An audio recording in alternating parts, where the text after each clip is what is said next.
NZ Aerosports, Icarus Canopies, now Gyro. That's right, we've rebranded, and Gyro is our next generation. It honours our founder, as that's the name we knew him by, but Gyro also marks the start of a new chapter. And not to be biased, but it's going to be fucking epic. Long story short, we're more us than ever, so if you're new to the sport, or even a Sky God Ninja Turtle, welcome. I think our valiant leader Lucy, Gyro's daughter, says it best. And we still got that fuck yeah attitude. Rebrand! Woo! Rebrand woo indeed, Lucy. Anyway, head over to gyro.com for more info and get amongst you legends. I was 19, broke, unemployed, and sold my girlfriend's canopy for drug money. So I thought I better sew her a new one. What a sentence, and what a story. This describes the humble yet outrageous beginnings of NZ Aerosports, the home of Icarus Canopies, in the words of our founder himself. From getting a paratrooper toy from his mom, watching parachutes at the DZ as a 6-year-old, jumping off the wharf with a parachute made from bed sheets, doing his first jump at 16, sewing his first canopy on a borrowed machine at 19, and starting to sell parachutes out of a garage in 1986, Paul Gyro Martin had an undying love for the sky. Our company started with one man with the wildest of spirits and a true blue sky dream, a renegade. In the time that Gyro created and ran the Icarus Canopies brand until he passed away in 2017, he pushed everything he had to its limits. We miss him, and we always will.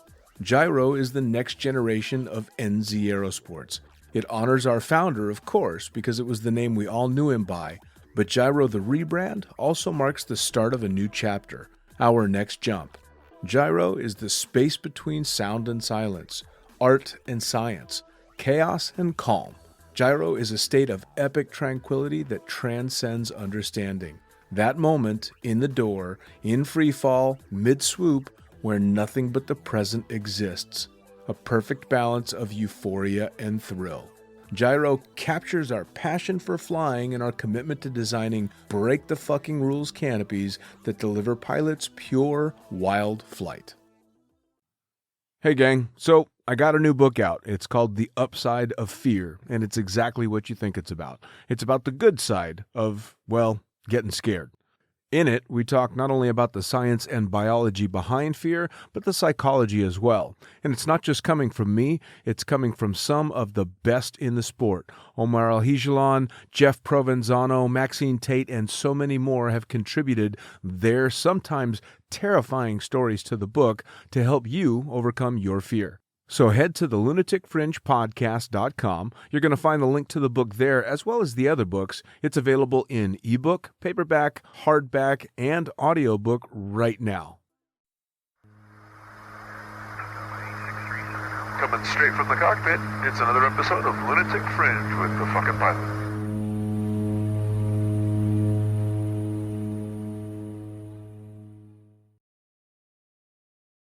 Ready, set, go. Back in the can for another edition of Lunatic Fringe, Into the Void, the magic of the internet, bringing us another guest that's hit some serious heights that I want to talk about. So tell me, who the fuck are you and what do you do?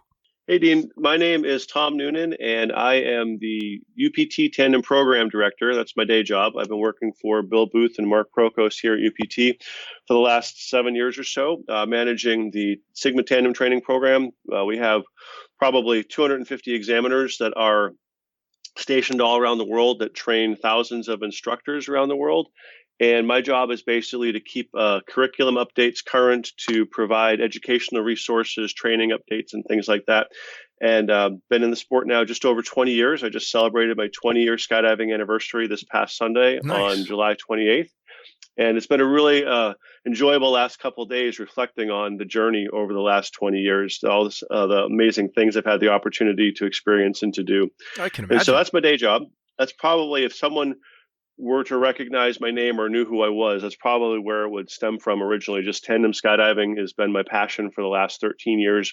I used to work for Strong Enterprises, worked for Ted Strong, and Bill Morrissey for about 4 years before having the opportunity to move up to DeLand. I worked for Bill Coe and John LeBlanc at PD for 3 or 4 years, and then I've been settled in over here at UPT across the street for the last 6.5, 7 years, managing the tandem program here for the company. So that's Nice. basically my day job.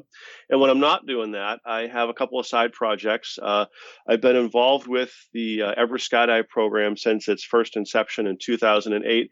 And I've been managing the program as I don't know if you want to call it a technical director, operations manager, however you want to call, being in charge of the daily operations since about 2012. I work with a phenomenal international team with that project. And 12 years later, we're still welcomed and invited back up to the Himalaya to make extraordinary skydives.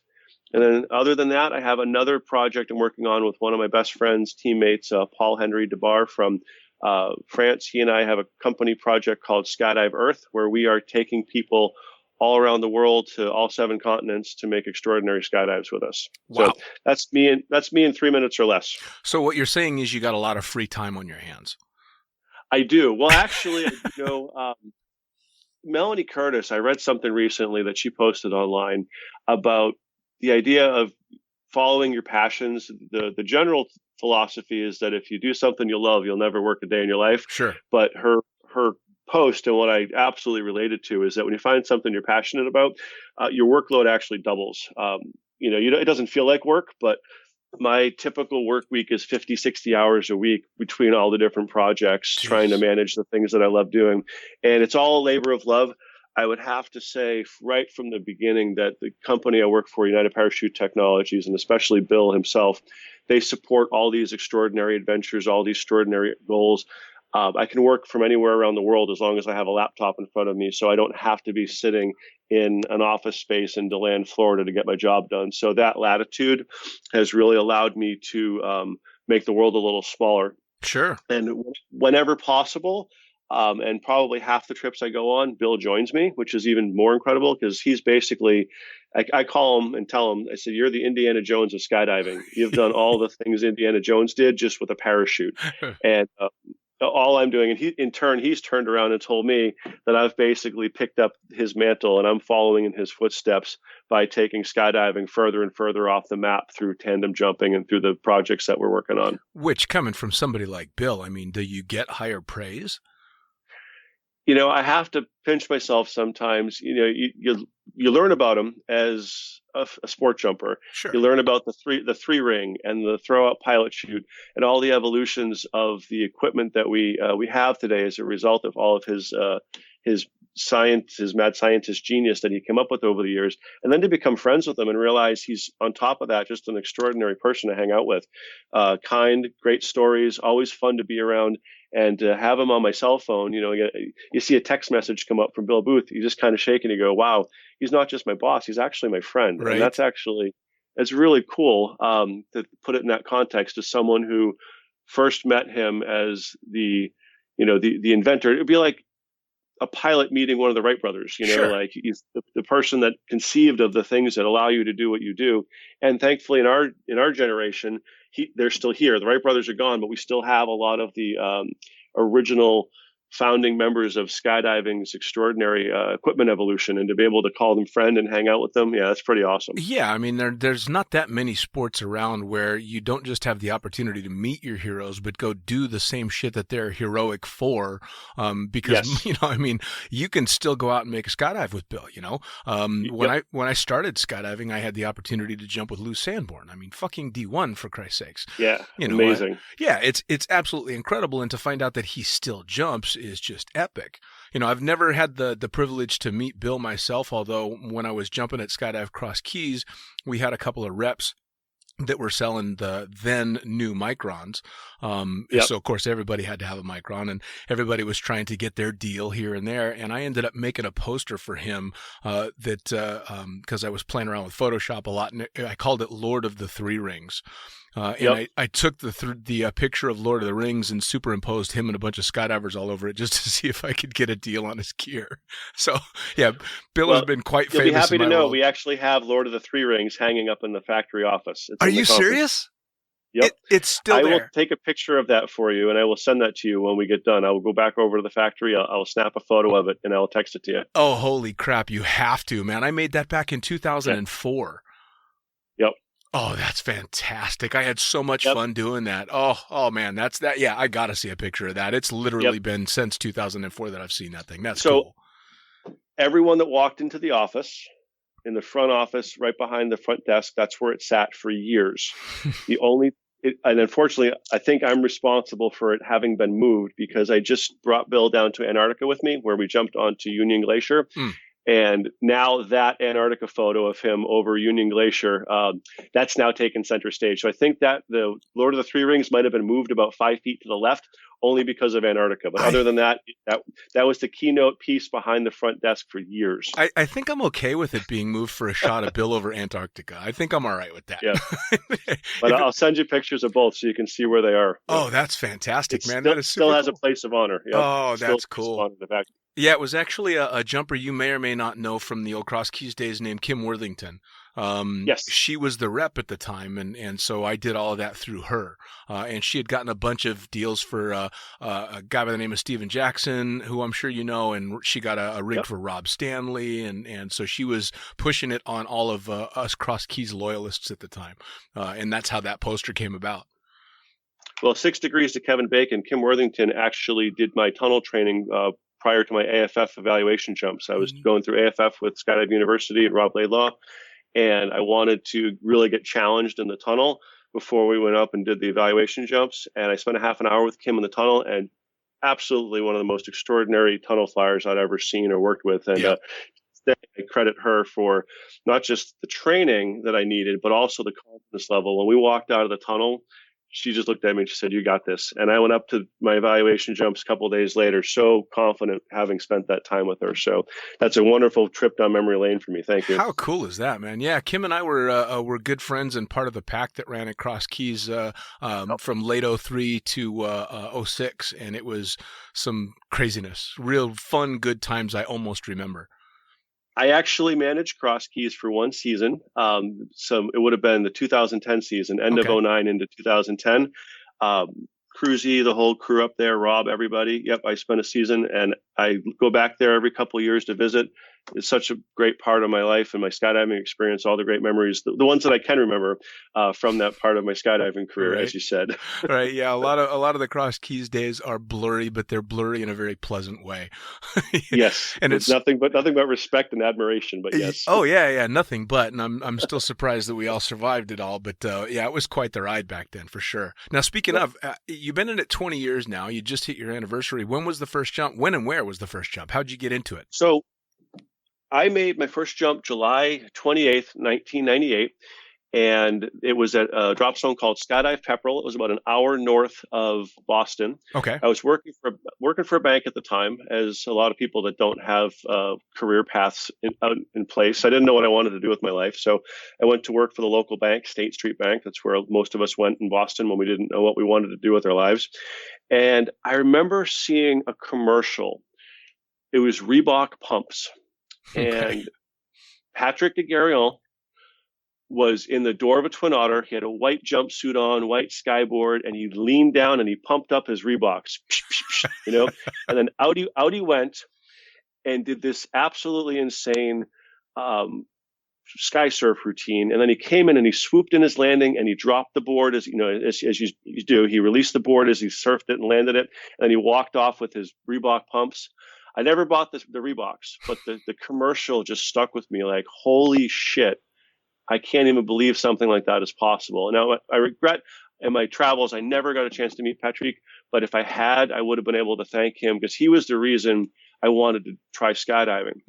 So I made a decision I was going to go make a tandem jump. That was really at the time, I think even the internet was a little bit new back then. I just Googled Boston skydiving and Pepperell came up, my home drop zone, that became my home drop zone. And I went up there, and honestly, as impressed as I was with the sky surfing, I really didn't see it being a lifestyle or a career. I kind of had this visualization that all my friends and I in our early mid-20s, we all worked 9-to-5 jobs, and On the weekends, would go play golf or go bar hopping. This was going to be like my thing. I would just occasionally depart the golfing and go off at the end of the day for a skydive instead of going off to the bar. Kind of like a little personal piece of me that was just going to be something for myself. So I got to the drop zone, and probably as impactful as the actual experience was the camaraderie. When I saw the tandem team working together, the instructors, the videographers, they were like a gang, but in a good way. I mean, everybody had each other's backs, the social, personal oversight. I mean, it's nothing I'd ever seen before. And I remember thinking, that's such an extraordinary expression of trust and camaraderie that I hadn't seen in my life before anywhere. And so that was my first impression, was the relationships between the people that were working together. And then we went up, we made our skydive, and as soon as the parachute opened, I knew this is what I needed to do for the rest of my life. I didn't know how, didn't know what was the plan was, but I knew I wanted it to be tandem related. I knew that I wanted to share the experience that had just been shared with me with others. And I landed with a life purpose, a life passion. I drove home. I sat on the front steps of my house, just staring. There were clouds, around 13,000 feet still up in the air, and just couldn't get over the fact I was just up there. So that was how it started. And I actually just posted my video of my first skydive 20 years ago. I found it digitized from an old VHS tape. Wow. I posted that on my Facebook page. It's got like 1,300 views. I don't think 13 people viewed it when I first did it, so it was really cool to be able to see, looking back, people's interest when I, all those years ago. Oh, for sure. Well, and it's such a great thing too, to be able to look back and spot this one specific moment that aimed you in this direction. I mean, how cool is that? It was unbelievable. And at that point, I just got into it 110%. I couldn't actually afford to skydive, though, even though I was working for a bank. So I saved up my money, maxed out all my credit cards, and I came back the following season and burned through AFF, bought all my gear, and then I made 500 jumps in the next 2 years. And for a New England jumper, that's pretty difficult given the weather. Sure. I was there in the middle of the winter, getting out at 3,000 feet in the snow, just as long as the plane was going up. I just jumped my ass off as often as I could. I got my 3 years in the sport in, and on 3 years and a day, I went and got my tandem instructor rating. And that's ultimately what changed my life. I knew that this was what I wanted to do for the rest of my life, was just show people how to be basically teach people how to skydive and take them on that first introductory jump. Sure. And I know I've put a lot of people into AFF based on my personal experiences with them, encouragement. If I've accomplished anything in my life, it's my ability to share with other people and inspire other people, the things that inspire me. And I hit that running with tandem. Anyone that had a possibility of being a reasonable skydiver, the walk in from the field off the beer line, that was my opportunity to help them build their own dreams. And I did that with every person that I was with. And I know a lot of people responded to that and have gone on to become skydivers. And I'm really grateful for that. Sure, absolutely. It's kind of funny that you took so immediately to tandem, because I and a fair amount of jumpers out there got dragged into tandems like I was getting clawed into a dark cellar. Kicking and screaming. Oh, my God. No, I don't want to do this. It was the last thing in the world I wanted to do. And when I started doing tandems, this is back when the best gear you had were the old F111 360s, 421s, and 500 canopies on the Vector tandem systems, which were great for their time, but you're still hanging off your ass half upside down, and half of the openings were train wrecks. And I spent about 1,500 jumps doing nothing but filming those. So when they came to me to get my tandem rating, I went, "You want me to do that? Fuck off." No, I've seen how bad it goes. And I ended up getting forced into it. But I didn't have my, oh my God, this is an amazing moment until I took one particular jumper and he turned it all around for me. So you kind of had a smoother ride with that because you knew right away you wanted to do that. I mean, that's cool. I did. And even cooler than that, it just, again, by random chance, that the owner of my drop zone that I learned at, her name is Fran Stramenos.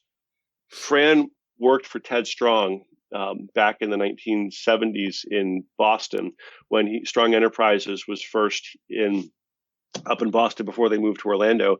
And because of that, they had maintained a friendship and a relationship. So Ted would actually come up to the drop zone every year to visit his family. So I met Ted Strong early on in my skydiving career, knowing the two names, Bill Booth and Ted Strong. They were the two that were responsible for tandem skydiving development in the early 1980s.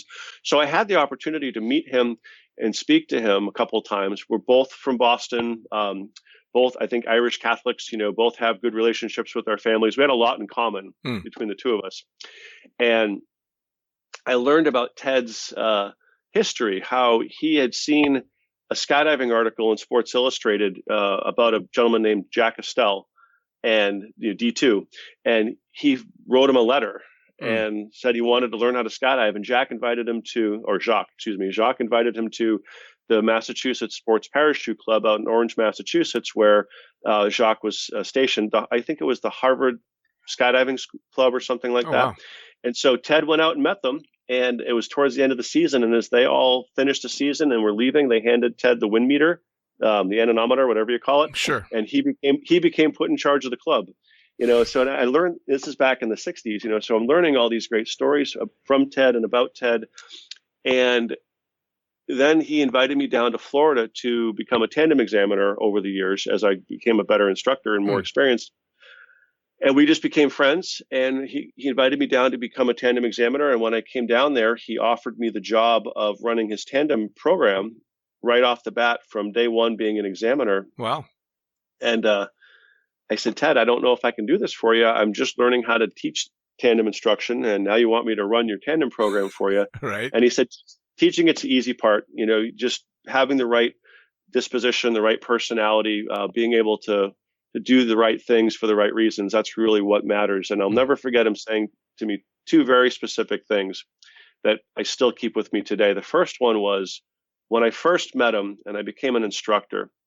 Of course, I had some questions about certain techniques and procedures. Why do we do this? Why do we do that?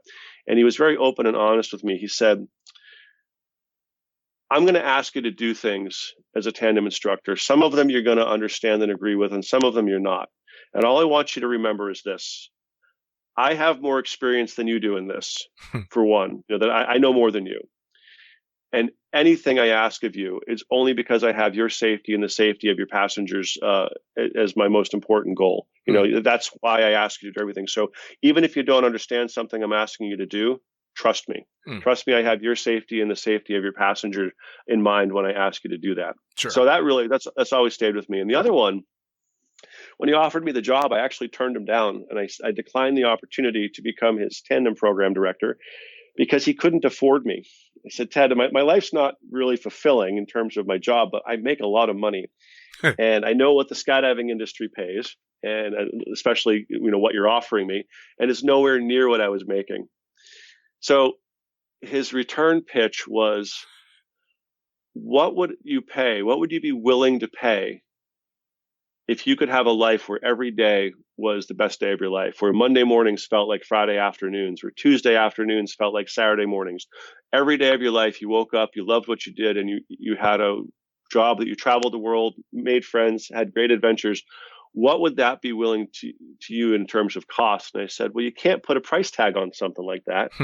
It's unpriceable. He goes, yes, there is. And he gave me back the salary quote that he gave me. He said, that's what it's going to cost you. If you come down here and work for me for this dollar amount, I promise you will look forward to Monday mornings with the same enthusiasm everyone else looks forward to Friday afternoons. He goes, you will love 7 days a week of your life, even after you've stopped working for me. If you stay in the sport, I'll change your life. How do you say no to something like that? You don't. So I shook his hand. I accepted the job. I took about a 50% pay cut, and I have never regretted it, never looked back once. The guy had a fucking genius sales pitch. Yep. But he also happened to be completely honest about it. I agree 110%. Yep. Now, the funny thing is, I disagree slightly with Melanie's quote about if you do what you love for a living, you never work a day in your life. This shit's hard work. The difference is that's actually what she was saying. She said that you work too hard when you. Yeah. I mean, it's really hard work, but it's done with passion and with love. So I completely agree. You can't put it in the same category as work. Yep. Oh, I haven't worked in almost 20 years. Right. I'm constantly, how do I say that? So I've never felt like I've performed a job in the last 20 years. I've just Sure. felt like I've been fulfilling my life's work, my life's passion Well, for the last 20 years. you put out incredible amounts of effort, but you can't refer to it as work. Exactly. Because work's And a thankfully, 4-letter word. Each week, somehow money ends up in my checking account. So apparently I get paid for it, and I could afford food and gas in my car. So Right. I'm not complaining. I know it. It's been what, 25, almost 25 years now I've been in the sport, and I've been working in the sport for probably 23 and a half of those. And every single day I just shake my head going, really? I still get to do this? Somebody's giving me money for this? Holy shit. It's amazing. Cruzy used to say, some people have to sell insurance for a living. It could be worse. Mark Cruzy. I was just having a talk with somebody about some of his antics over the Cross Keys days. Oh my God. Yep. That boy, he was a lot like John Eddowes, who I'm sure you know well. He just loved to stir the shit and then step back and see what happened. Yep. Yep, which was fantastic because there was always someone willing to oblige him, for sure. So you started running Ted Strong stuff. What did that entail? I mean, you weren't doing, a student after student after student. Obviously, it was a much broader job than that. So the title of the job was Tandem Program Director. So at the time, and this is back when, and again, just being openly observant, the Coke and Pepsi wars, if you want to call them that, when the competitive years of, at the time, Relative Workshop and Strong Enterprises, I would have loved to have been a part of that whole process back in the 1990s when both companies were introducing their technology around the world. I mean, literally, it was like the great space race. Sure. Bill Booth and Ted Strong circling the globe with their ideas, their equipment, their training.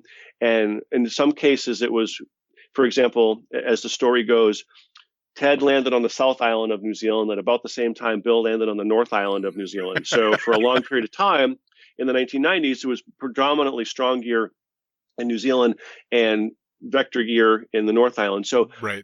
I just keep thinking back, what an extraordinary time that must have been for these guys. And not just them, but also for their trainers like Bill Morrissey. They were traveling all over the world, introducing tandem to the world. Sure. And so at that point, it was definitely a great race between the two companies. And then over the years, obviously through a lot of Bill's newer advancements in technology, the disc, the skyhook system, all the different things that apply to the Sigma, as the Sigma evolved from that competitive nature between the two companies, more and more of the market share seemed to shift to that new technology. Sure. So around the time that I was transferring or basically moving into the position of Tandem Program Director for Strong Enterprises, Strong still had a very loyal customer base. The equipment was great equipment. I mean, in terms of malfunction rates and things like that, all the gear worked great, whether it was Strong, whether it was Sigma. So my job at the time was to manage the examiner population for Strong Enterprises and manage those markets that they were in at the time, whether it was Finland, Ecuador. I arrived at work. My first day, I think, was August 2nd, 2006. I was sent to Ecuador 6 weeks later to run my first course, and I've made friends in Ecuador since then that have be lifelong friends. So I managed a training program for Strong Enterprises and essentially became the custodian of the program that Bill Morrissey had devised and created for TED in the 1990s. And I have what I like to think is a great analogy of this. When the Air Force decided they wanted to send people into space, two things had to happen. One, they had to build the vehicle to do it. And two, they had to come up with a training program for the astronauts. Sure. Bill Booth and Ted Strong created the space program. They created the tandem equipment that allowed for people to take two people together safely under one parachute system. And then the people like T.K. Donnelly and Bill Morrissey, they then went on and created the training programs that would train the astronauts, so to speak, in our case, train the tandem instructors. Sure. And they laid the foundation down for the original tandem training program. And to me, Bill and Ted, what they did was so off the charts in terms of equipment development, and they are deservedly receiving of those accolades. But also, the people that develop the training part of it too are equally as critical to it, because just like the space program, we learned through trial and error and sometimes heartache and tragedy when things didn't go well. Sure. And Bill Morrissey, more than anyone in the universe that I've ever met, has dedicated his life to the safety of others in skydiving. He eats, sleeps, and drinks. Every waking moment of his life is spent on how to improve the safety of those around him. It's just how he's programmed. And so I was very fortunate to be mentored by him. My first day on the job, he had just retired. He said, "Look, kid," he called me kid because I was in my 30s. He said, "Look, kid, I'm still in Florida here. I'm still around. If you'd like my help, I'm happy to give you my guidance. But if you want to run and do your own thing, God bless you. Ask me if you ever have any questions." And so I pulled up a chair and said, "Have a seat, Bill." One, there's no point in reinventing the wheel. And two, given everything you've done, I'd be foolish not to want to share in your knowledge base. And even today now, 15 years later, every time I have a UPT Sigma examiner course that I run here in Florida, if Bill is in town, I bring him up. I let him talk to the examiners. It's not about equipment, whether it's Sigma or Strong. It's all about the knowledge. And our guys just absolutely love hearing from him, hearing about his philosophies. And so he's 81 years old now. He's just celebrated his 81st birthday at Skydive Chicago. And he'll be here in September for my next examiner course, and still in the game, still providing value, still making 100 skydives a year. Well, I mean, I'm guessing he was the man behind the dreaded side spin video we all watched and learned from, and had to have been. I mean, there's not a tandem instructor out there that hasn't sat through that and just gotten the cold sweats. And that's still our training program today. That's his contribution that will stand for all time. The thing. He personally put his own body and safety in jeopardy to figure it out. And as I believe he explained it in the video, when it first happened, no one knew what caused it. Sure. And he went to Finland. He investigated the incident that occurred. He came back and he made it his life's mission to not just figure out what caused it, but then to figure out a plan how to fix it. Sure. And he did. And he presented that at the symposium in 96 or 97. And that's still the standard today that we use for the training.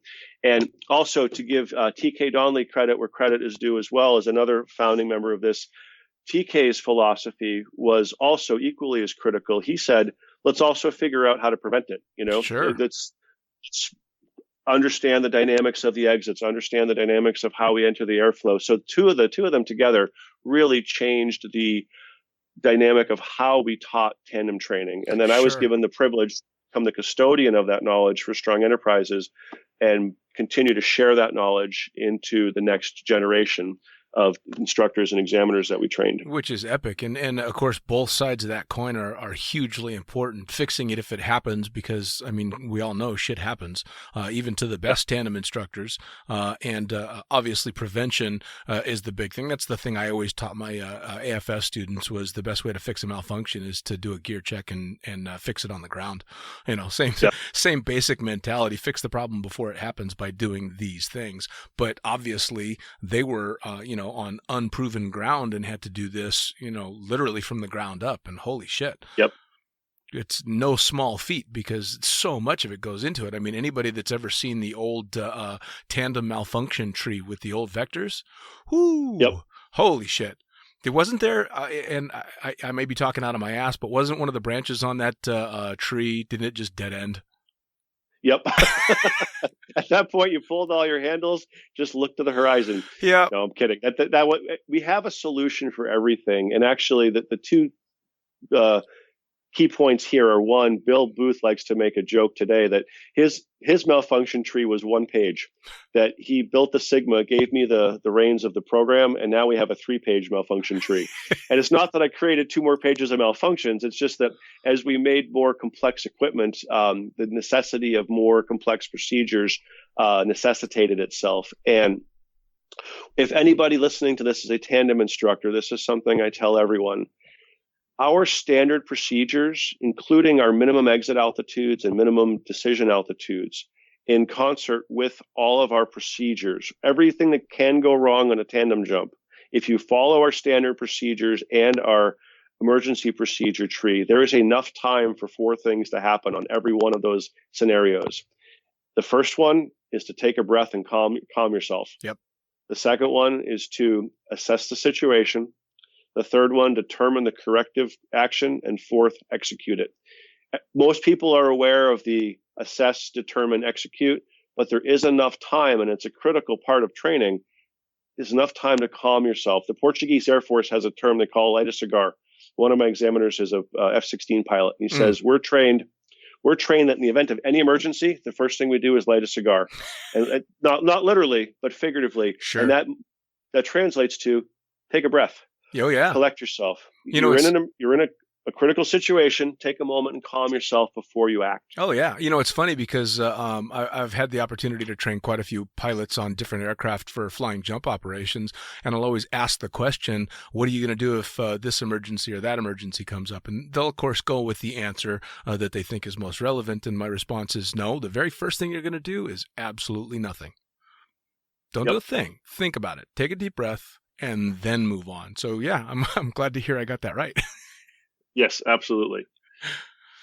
It's damn important. So that was my time with Strong. I spent 3.5 years there with them, and my God, I am so grateful for having had the opportunity not just to get a chance to work for Ted, but to get to know him as a human being. Sure.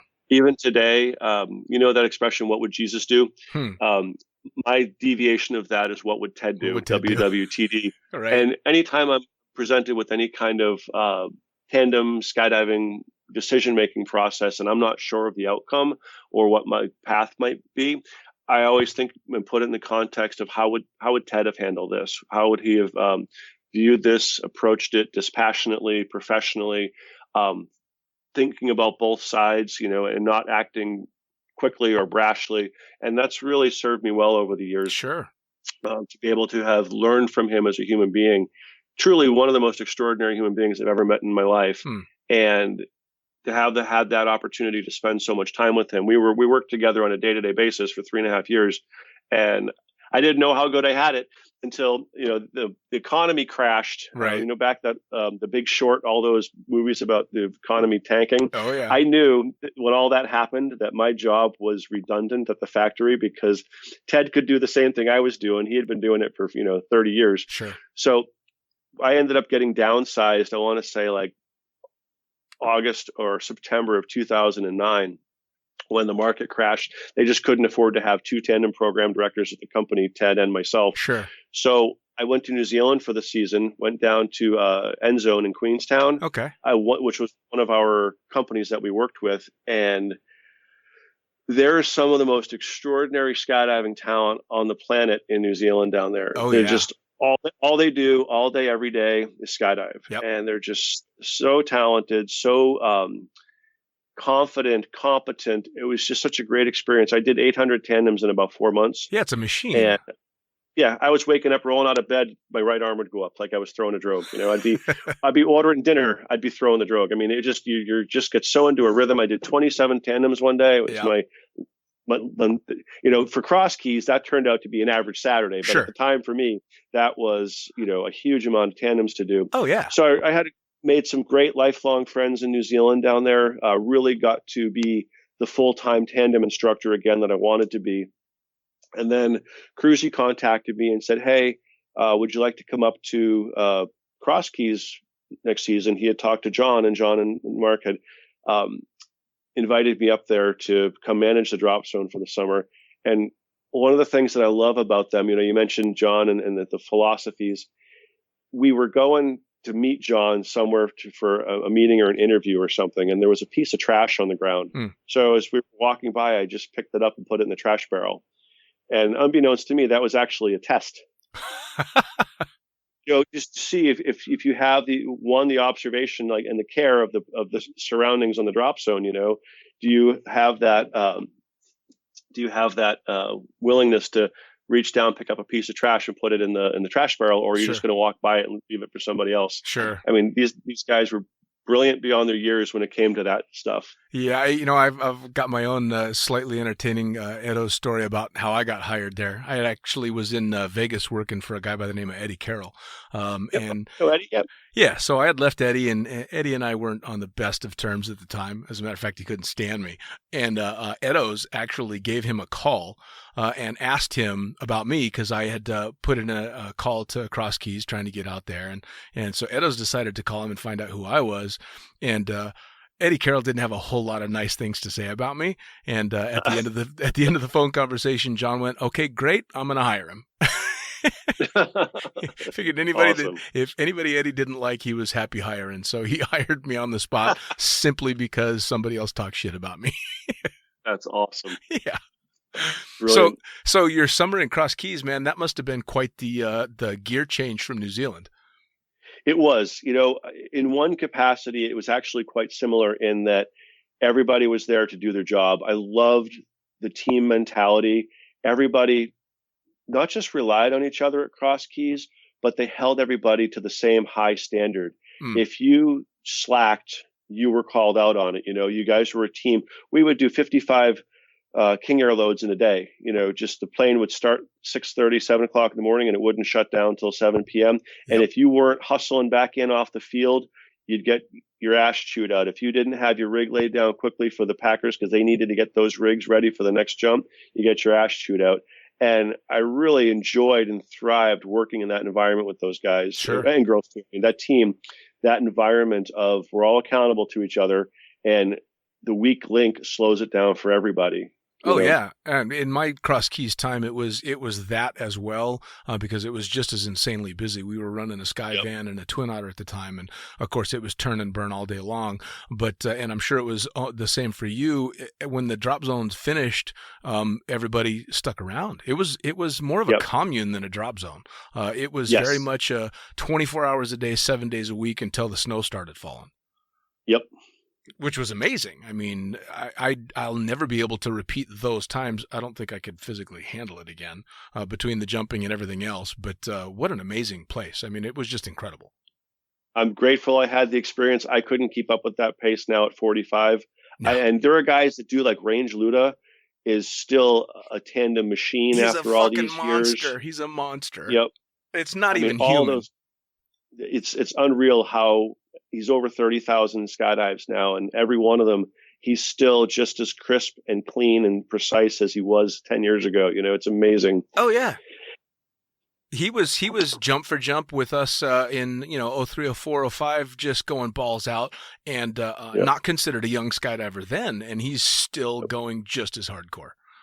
Yep, and he loves it. He does it because he wants to do it. He absolutely loves it. Oh yeah. Yep. Which is fucking amazing. So you do a summer in Cross Keys, and then what comes next? So my plan at that point was, okay, this is my life, and it was an exciting, attractive life to consider. I'm going to winter in New Zealand. I had a secured slot down at End Zone. I worked really well with them. They liked how I worked. I got along great with the staff and the team. Still great friends today. And so I was going to be that New Zealand, New Jersey skydiver. I was going to summer up in Cross Keys, go down to New Zealand every winter. Sure. And I was set to do that. I had booked my ticket to go back, and my phone rang. And it was a Rusty Vest from PD. And I've always maintained a great relationship with the people that I work with up here. One of my closest friends, Albert Birchtold, in the marketing department of PD at the time, he's now the marketing manager. They were looking to fill a marketing position there. And Albert and I had just bumped into each other at the USPA board meeting. I was the regional director, so we were talking at the bar. And he let Rusty know that I was available to come down. And I remember I was sitting in my fifth wheel at Cross Keys on the phone with Rusty at PD, and they made the offer for me to come down to Florida. And I was really torn because one, I mean, it's performance designs. Sure. So the opportunity to work for the greatest parachute manufacturer on the planet, literally. Sure. And I am actually having a shitload of fun right now going back and forth between Cross Keys and the idea of New Zealand Cross Keys just was really attractive to me. Oh, yeah. But then I thought about it and I realized, you know what, my the adult in me realized that it's better to have a medical plan and a dental plan from a company, than having to pay for it myself, or worse, have to ask friends if I break a tooth or something to lend me money to go to the dentist, And I realized that from the long-term perspective of a career, as I was getting older, that I really wanted to be back in the manufacturing side. I have a degree in marketing, and it was a marketing position. So to me, it was just a perfect opportunity to get back into the sport full time. Sure. And I'd always wanted to move to DeLand from Strong Enterprises. At the time, in late 2000s, Strong Enterprises was more focused on military equipment, round parachutes. They weren't as actively involved in the sport market, the harness containers, the sport canopies. And I really was still adamantly excited about parachute development and sport jumping. I skydived every weekend I could. So I thought, you know what? It's a better place for me to be is back in Florida and DeLand and have access to these extraordinary people and extraordinary products. And so I relinquished my slot in New Zealand. And instead of flying back down there, I drove my RV back to Florida and went to work for PD. I want to say around November 2010. And I only remember that because I started on a Thursday, and that Saturday was the last Marathon Keys boogie that Skydive Sebastian had put on. So I got to do 20 or 30 tandems over Marathon Key that weekend, driving 10 hours down to the Keys and back each way. And so that started my time at PD. And I'll keep revisiting the idea that I'm the luckiest kid in the sandbox. Just a lot of it has to do with just bumping into the right people at the right time. I met a guy named Bill Coe at Performance Designs. All right. So Bill Coe is actually the owner president of the company. Everybody's familiar with John LeBlanc, and John is brilliant. He's an extraordinary communicator. He's designed all the recent cutting edge canopies. He's still an active skydiver himself. Everybody knows John LeBlanc, and the opportunity to know him has equally been rewarding over the years. But not a lot of people know Bill Coe on a personal level. Sure. He's behind the scenes. He's the one that conceived of Performance Designs. He started it down, I want to say Miami, back when he was working for Eastern Airlines. And he and Bill Booth set out and started Bill Coe built all the first tandem parachutes for Bill Booth that allowed tandem to exist, Wow. And so I got to know Bill Coe as a person over that 3-year period. And I'm still great friends with him today. I don't see him very often these days because obviously he's busy running a company of 200 people and all the projects that he's working on. But of all the things that I'm grateful for in my time at PD was that I got a chance to get to know him, and that we've maintained a friendship over the years. We've gone paddleboarding together. He came over to watch the Super Bowl a few years ago with Julie and I and his daughter Lorelai. And it's just to have these moments with this absolutely extraordinary human being who's so busy and has so many people that rely on him. Sure. He gets to squeak out a little bit of time. Like, he'll still make time for someone like me, So I always tell people that anyone that goes to work for PD, and that when they transfer in there or over there, I always tell them, make a point to get to know Bill. Stick your hand out, shake his hand, talk to him, get to know him. He is just inspiring, extraordinary, and ultimately just a really cool guy to hang out with. And ridiculously accomplished with the most impressive, parachute company on the planet. And he's honestly, I would have to say, between him and Bill Booth, they're two of the smartest people I've ever met in my life. And how I explain the level of genius of Bill Coe, I brought him to Nepal a few years ago, 2013, let's say, and he called me into his office to look at different headlamps that he wanted to bring with him. And he showed me 2 different styles of headlamps and the batteries that were to go with them. And there's 3 different power settings, low, medium, and high. And I think they're called lumens, is the amount of the lumens in the burning versus the power. He asked me to help him figure out which one is better. And he proceeded to tell me that based on their lumen consumption and the voltage of the batteries, that this one would last X amount of minutes on low, X amount of minutes on medium, and X amount of minutes on high for both of them. And I looked at him and I said, "Did you just do that in your head?" And he just kind of smirked at me. And I just put my hands in my face and I went, I can't even spell the word lumen. Right. And you can something like that and be able to determine at an instant the math behind how long each one of these batteries will last at the different power settings. Just absolutely brilliant human being. Yeah, and there's something about being around someone that just instantly makes you feel like an idiot that is both repelling and amazing at the same time. You're like, oh my God, Inspiring. Yeah. Yeah, it's inspiring and extremely humbling. I had a very close friend by the name of Zach that was the same way. You'd be talking about something random and he would just give you the background to all of it off the top of his head, and you'd just sit there almost drooling because you felt like such an idiot. Yeah. So that was basically the my 3 years at PD in the marketing department were a lot of fun. Worked with a great group of people, Carl Meyer, Albert Birchtold, Alex Bittner, Ella Rand. We had this great marketing department, Justin Carmody, Scott, he's going to kill me. I can't remember his last name because I haven't seen his last name pop up. But anyway, we were this great team, and everybody had phenomenal ideas. Sometimes you got your ideas voted off the island. Other times your ideas were the ones you went with. Right. And while I can take absolutely no credit for any of the design criteria of the Peregrine, I'm the one that came up with the color scheme. The black end cells, the white, and the black cross bracing. Nice. That's all. In my 3 years at PD, I can say that I designed the color scheme of the Peregrine, and I came up with the name Proxy for the wingsuit canopy. Oh, see, that's fucking cool, though. You left your mark. Hopefully I contributed a little bit more than that, but at least those are two things that I know I can take away with and say, when I see the Proxy logo, I'm like, yep, that was my name.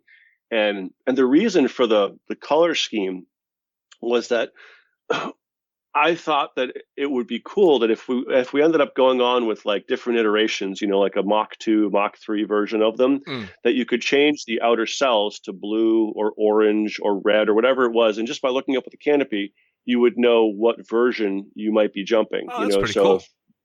Yeah, I thought that was, a potential. If they were ever going to make, version 2, version 3, version 4, you could always have just the same color pattern, but just a different, accent on the end cells.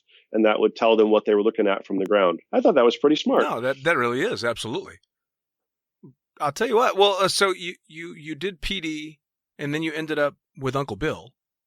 How did Uncle Bill happen? So, okay. For those that haven't been to DeLand, the Performance Designs factory is probably 150 yards from UPT. They're around the corner from each other, but they're literally within a stone's throw of each other. So my passion's always been tandem skydiving, the safety aspect, the training aspect of it. And I'd sneak over to UPT on my lunch breaks.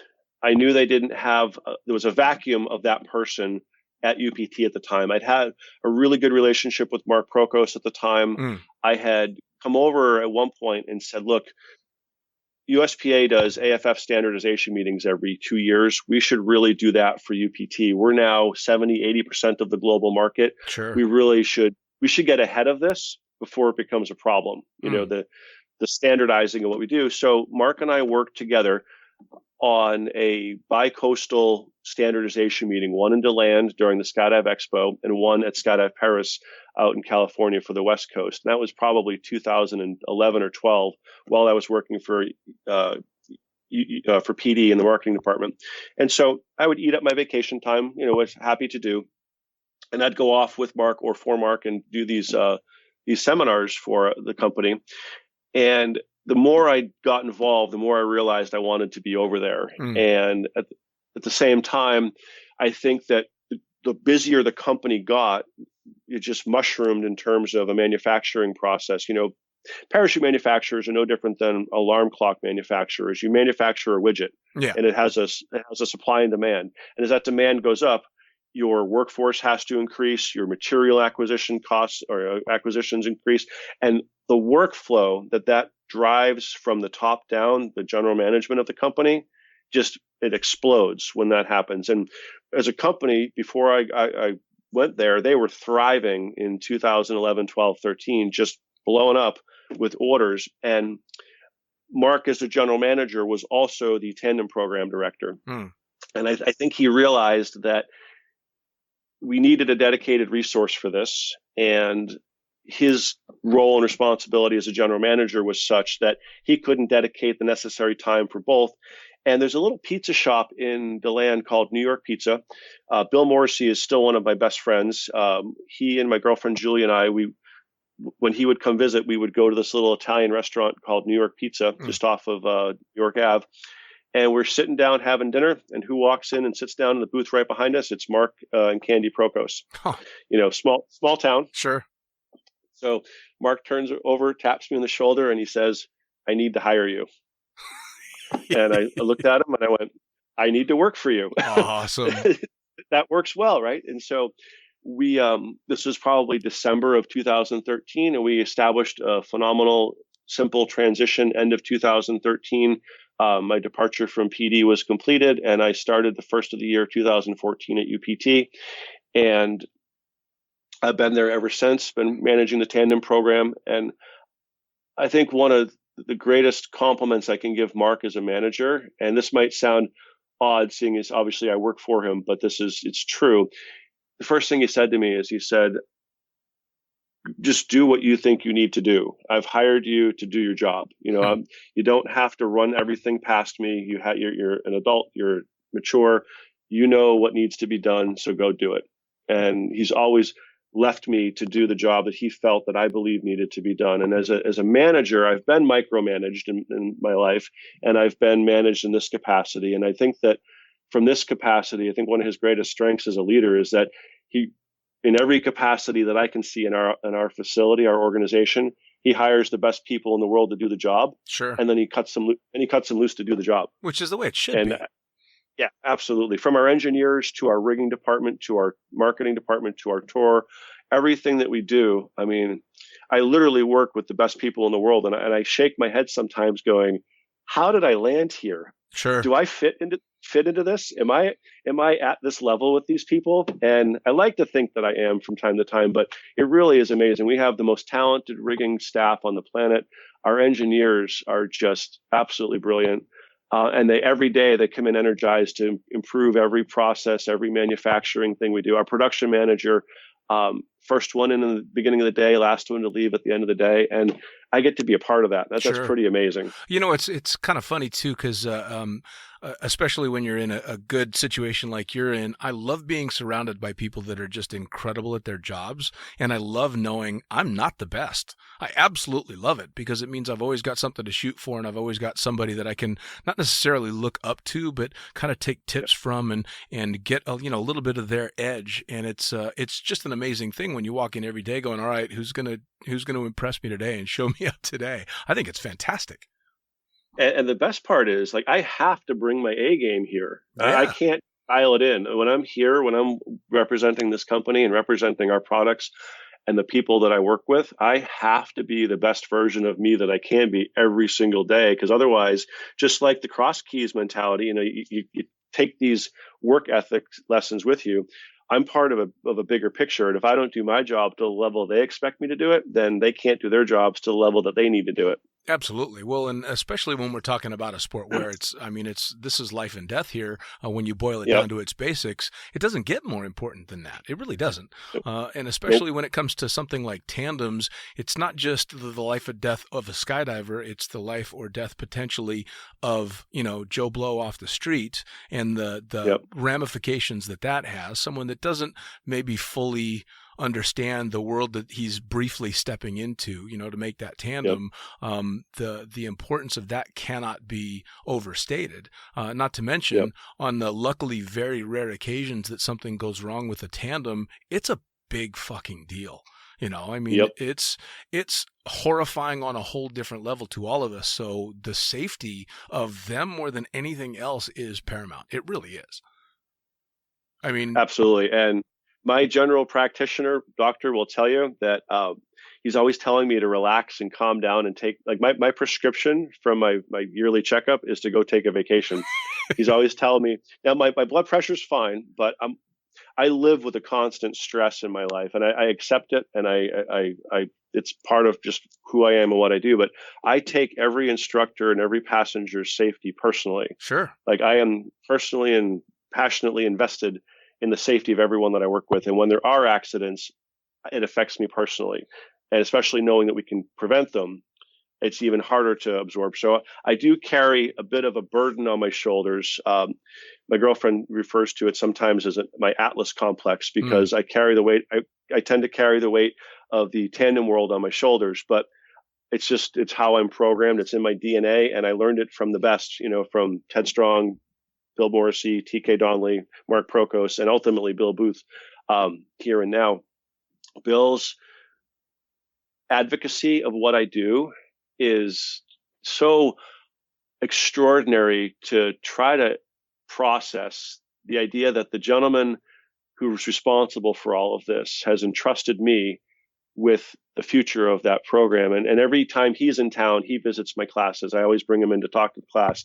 And he always says that he's done all he can do with the gear. Tandem skydiving, we fixed all the major problems with the equipment in terms of open containers and drogue fall. Now we have a disc. Broken RSL risers. Now we have a Collins lanyard. Unstable reserve deployments. Now we have a skyhook. The gear, the big gear issues he resolved. And anything he can do now is only going to make a minor impact, no pun intended, a minor impact on the incident rate reduction in tandem skydiving. What's going to make a drastic continued reduction is now on our shoulders as trainers, is putting better examiners in the field, or not, I don't want to say better, putting more informed, more educated examiners in the field, training instructors to a standard of understanding of the processes that we use. And we, the training side of it, are the next big step in incident reduction. So that's a huge responsibility to have.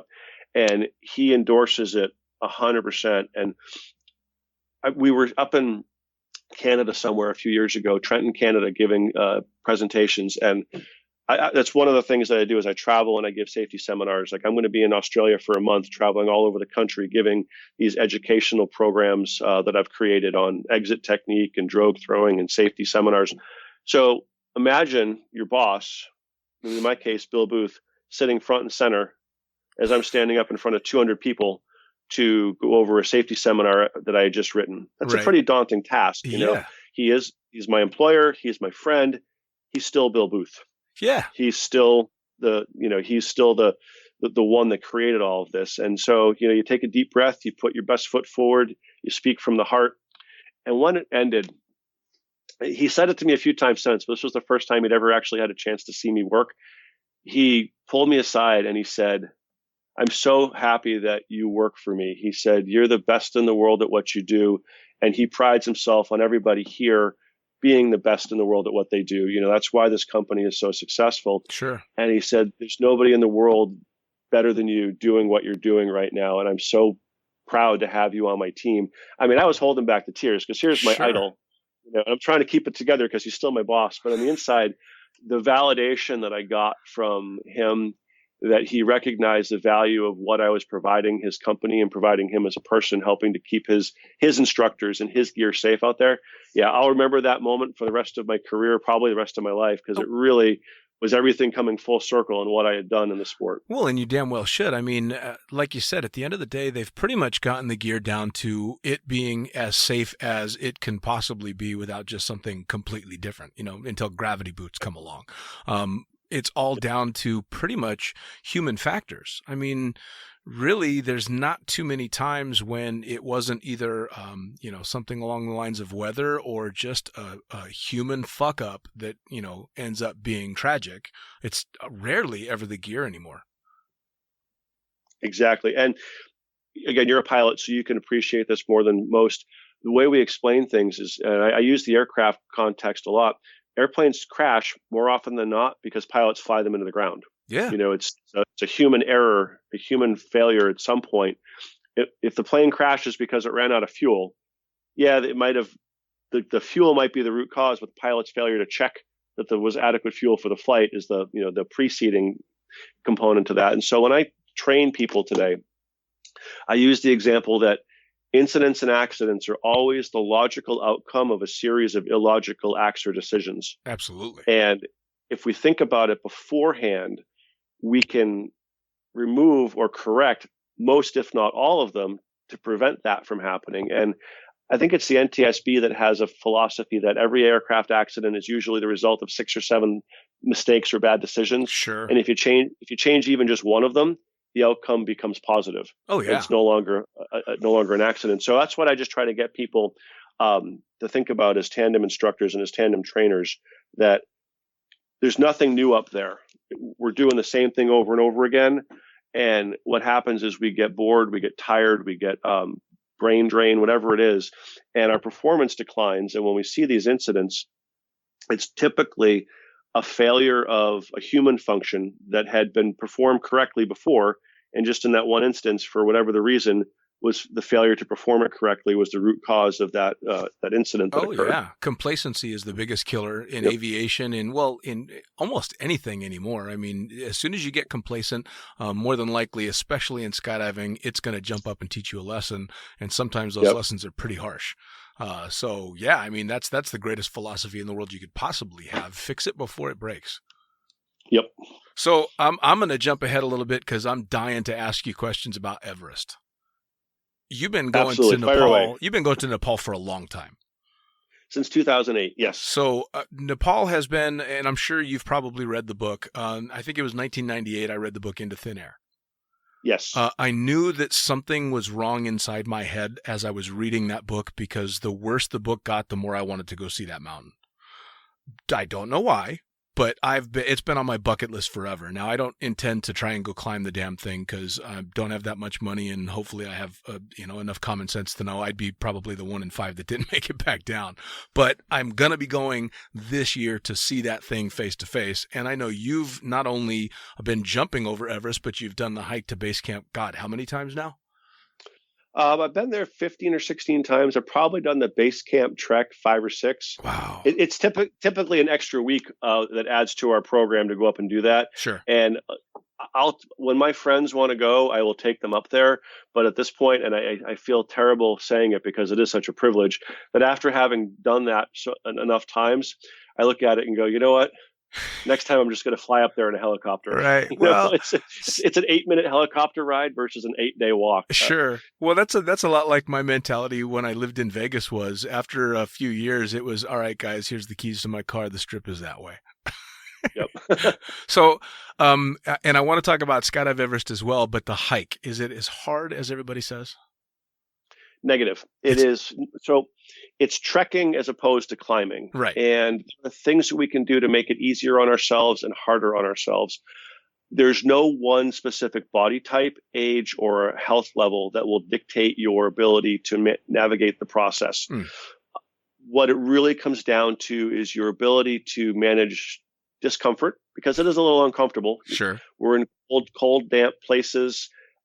We're not always accessible to showers every day. Sure. Usually there is, but the higher you go, the less showers become available. But a perfect example would be this. We give you a backpack. We Right. tell you only put your jacket and maybe some sunblock and a bottle of water in your backpack. And you put it on and it's nice and light. And then you decide you want to put a book or your laptop or your big heavy camera. Now you've got a 20-pound backpack on your back. Right. That backpack has an exponential effect on your physical well-being and your mental anguish the higher you get. Right. We also offer walking sticks. Well, nobody wants to use walking sticks because you look foolish Right. in the normal context of life.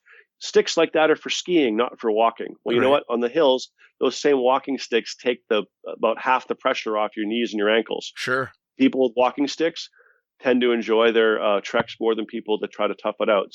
And the most common cause of, and I won't mention any names because you probably know one or two of them, but the most common cause of problems up there is going too quick. Sure. You will feel good when you get to the destination, but it is after you get there that your body starts to deteriorate. So typically people that are fit and in good shape, they want to be the first ones up. It's a very competitive nature. We tell everybody, walk slowly, trek slowly, pace yourself.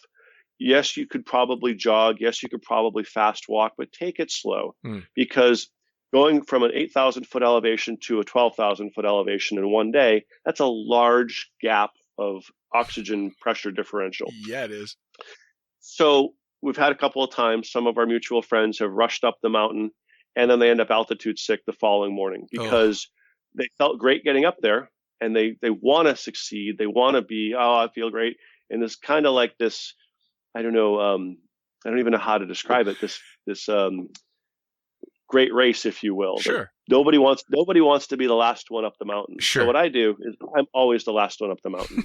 Nobody Nice. has to worry about being last. It'll be me. But I'm really being sneaky about it because I know the slower I take, the slower I am, the longer I take, Right. the better I'm going to feel the next morning. Sure. So I always invite people to join me in the back of the bus and take their time and enjoy the walk. Sure. Well, the first thing I did when I decided I was going to do it and started planning out dates and times and stuff was make sure I took way too much vacation time and then went out and bought some hiking sticks.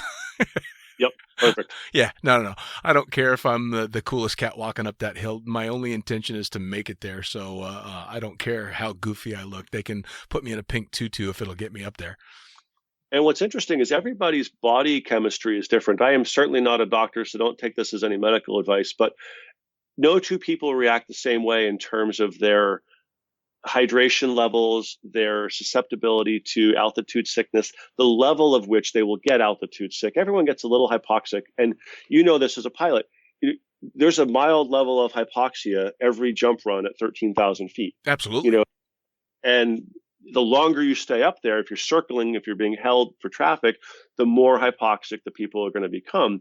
And it's no different in these treks. You're going up to the same altitudes, and some people will try to cheat and take pills like Dimox that are essentially medications to help offset the effects of hypoxia. But if you take it before you go up there, you're essentially masking the problems. You're hiding the potential symptoms that might affect you at a higher altitude. So we always discourage people from taking Dimox or any other pills like that unless they start to feel symptomatic and feel as though they're getting altitude sick.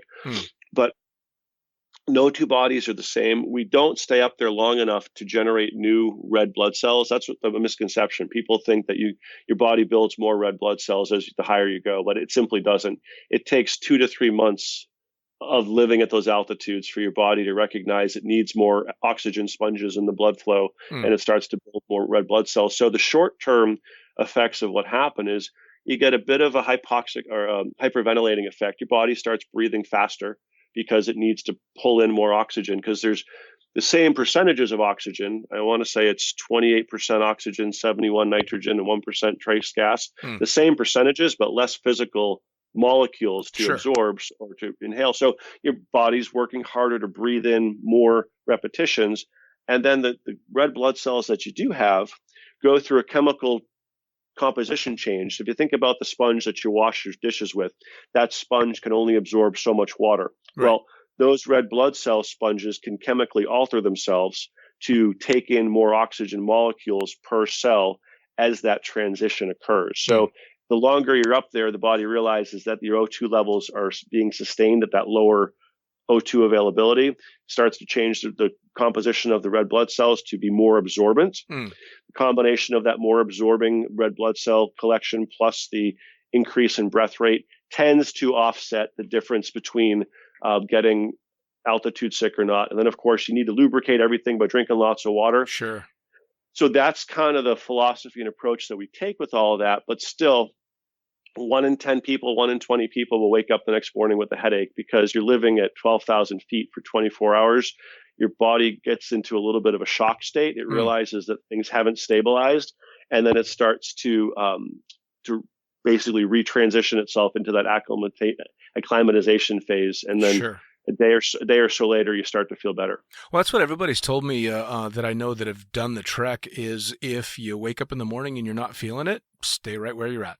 Just relax, enjoy. Obviously, a bunch of the people and myself, I have zero schedule, so I can quite literally take as long as I want to get there. And in fact, was planning on maybe doing the Annapurna circuit prior to as fantastic. A bit of a dry run.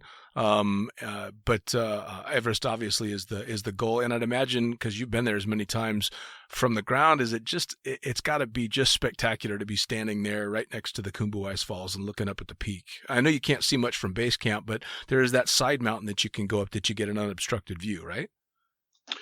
Right. There's really, from the trekking perspective, there's 3 different extraordinary visuals of Mount Everest. The first one is you have to fly into Lukla Airfield from Kathmandu. And I always tell people, sit on the left side of the airplane. It's a mad rush to get to the left side because that's the side you will see Mount Everest from the flight in, if Mount Everest allows you to see her. Sure. If she doesn't want you to see her, she'll be clouded over. But that's the first possibility of seeing Mount Everest up close. And they're all small twin otters, Dornier 228s, twin turboprops bringing Sure. in there. So you fly in, you see Mount Everest as you're approaching the Lukla airfield. That's the first time you see it, and then you won't see it again for a few days until you've climbed up to a little village called Namche Bazaar. Just above the village is the first real panoramic view where you're standing on the ground, and you're probably 5 to 6 nautical miles straight on to Mount Everest. Wow. So that's the first time most people stop and say just that, wow. That's the first wow moment where you're out in the universe. You're not in an airplane. You're standing across a valley and you can see parts of the Khumbu Glacier, but you're staring across at Mount Everest and all the other mountains in the range. And it's extraordinary. It's also quite small, though, just because you're still 5 or 6 miles away from it. Sure. So it's unique. It's massive, but it's at a distance. And then, as you said, as you get closer and closer up to base camp, you're actually underneath Mount Everest. You can't really see it, but there's one day in your trek where you have to go up to the Tengboche Monastery. It's about 13,000 feet above sea level, 13,000 feet MSL elevation. Right. At that elevation, you're now half the distance to Mount Everest at the same height you were prior when you saw it. And now Mount Everest is massive. It's reasonably twice the size in terms of the view that you have. And then as you get up to base camp, you're underneath all of this. So you have zero view of Mount Everest, but you have a view of the ice fall and the Khumbu Glacier. But there is I wouldn't call it a mountain. It's more of a big hill. It's called Kalapatar, K-A-L-A. Yeah. P-A-T-T-A-R. It's 18,100 feet MSL at its top. And as you go up Kalapatar, you are now only 10,000 feet below and maybe 1 mile away from Mount Everest. And it is the size of the Sears Tower. You're looking at this massive granite monolith staring back at you. It's the most awe-inspiring, humbling experience ever to be in such close proximity to such a awesome force of nature like that. It's got to be. I mean, what do the locals call it? It's Chomolungma? So, yeah, in the Nepalese side, it's Sagamartha, Sagamartha, Sagamartha. And so we're actually trekking through the Sagamartha National Park. And Mount Everest is a goddess. So it's a living deity that they pray to and pray for. Yeah, the mother goddess, right? Yep. And on the Mother Earth, Mother Earth goddess. And on the Tibetan side, it's Chomolungma. Amazing. And so, and so she's a living goddess. She's prayed to. Everyone that goes up on the mountain, whether we're skydiving or mountain climbing, we have what's called a puja. It's a religious ceremony, a Buddhist ceremony, where we have a lama come down from one of the monasteries. And it's essentially, we're asking Mount Everest for permission to be there. We're stating that our intentions are pure and that we are asking for her protection, her guidance, and her help. And it's a social event. If we're having a puja of 5 or 6 people and our lamas and other locals are walking by, they will sit and they will join us. Part of the puja is we share chang, which is a Nepali rice wine. The lama brings down a carafe of chang and we sip rice wine and we eat cookies and they throw rice in the air and it's light incense. It's just such a beautiful experience. You don't have to speak the language to understand the calming nature of what it is. And it's just really, ultimately a sign of respect. We're there out of respect and for the promotion of Mount Everest, for her glory, not ours. Dude, if that makes sense. What a fucking ride you've been having. I mean, wow. You really, it's unbelievable. And we use the same, we have become friends with the same lamas for the last 10 years. So they're basically, Everest Skydive has its own, its own lama team, and they come down and we use the same ones every year. If you look on my Facebook page and scroll through some of my November photos, you'll see, I just recently posted some of this last trip. Our lamas look forward to seeing us every year. We look forward to seeing them. They just have these big, beautiful smiles. Yeah, I saw the pictures. They were epic. The energy level that they bring. And so this last trip, I was out there in May and I physically wasn't feeling great. if you ever hear of people that when they say they're suffering from exhaustion, that they check into like the Betty Ford Clinic and stuff like that. Right. So I was coming back from somewhere. I think, where was I coming back from? I was coming back, I want to say China, something. And my legs started twitching. I started getting uncontrollable muscle spasms in my right leg, and they just wouldn't stop. And it went on for like 3 days. My leg literally was shaking for 3 days. And I thought, oh my God, I broke something. Something's wrong inside my body. And so I went to the doctor, and it turned out to be this thing called benign muscle fasciculation, which is just no problem. It's just your body. The symptoms are exhaustion. Sure. I travel back and forth from time zones constantly. Stress, the whole Atlas tandem thing, the whole Atlas complex, the stress of what I do for a living. And then on top of that, depleted electrolytes. And that's just from running around, skydiving. We burn electrolytes all the time. And so the corrective measure was rest, relax, and take electrolyte solutions, But so I'm up in the mountain, and I'm just now starting to feel better with my leg and everything, but I'm just I'm emotionally and physically and spiritually drained at this point, because I've been running all over the world. We've just gotten back from, I think it was Australia, actually, on that last Oceania project. And my spirit was broken. Like I love being me, but every once in a while I'm human just like anybody else. Sure. And I just wanted to put my head in my hands and my hands on my knees and just breathe. So we get up the mountain, we have our puja, and the Lama starts in with his chanting and his intonations. And I tell you, Dean, the entire world was shut out for like 25 minutes of my life. Oh, wow. I didn't see or hear or think of anyone. All I could hear was his voice and the vibrations of the tone of his chanting. It was like passing through my body. I found this inner peace, and it was like it restarted my engine, relit my torch. The stress, the exhaustion, everything just gone. And I stood up, and it was almost like one of those movie scenes where, like, the guy stands up and the camera pans around in 360 with the horizon. I just stood up at the end of it, and I was like, oh my God, I didn't realize how much I needed that moment of meditation with this. He doesn't speak English. I don't speak his native Nepalese. He completely cleansed my soul by sitting there listening to him. And so I went over to our interpreter, and I was like, we've been working together for 10 years now. I need you to know that I came up here this afternoon with the lowest of physical and emotional and spiritual gas tank that I've had in a long time. And you just completely changed everything for me. I am a new man right now. And thank you. And so he explained it to him in that language. And he just gave me a big smile and a big hug. And I was like, my life is just so rewarding in that regard, and I've been to probably 30 pujas, because we do more than one usually if we have more than one project. Sure. And that was the most meaningful 20, 30 minutes of my life up there in the last, 12 years in these 15 or 16 trips. He really, I finally found that moment where the tuning fork hit me. And I can feel it even today. I still feel 1,000 times better now than I did when I walked up the mountain as a result of that. What an amazing story to be able to tell, and to be able to say that is your seminal moment in 15 or 16 trips to Everest that include jumping out of a fucking helicopter over that mountain. That's pretty damn impressive. I know, right?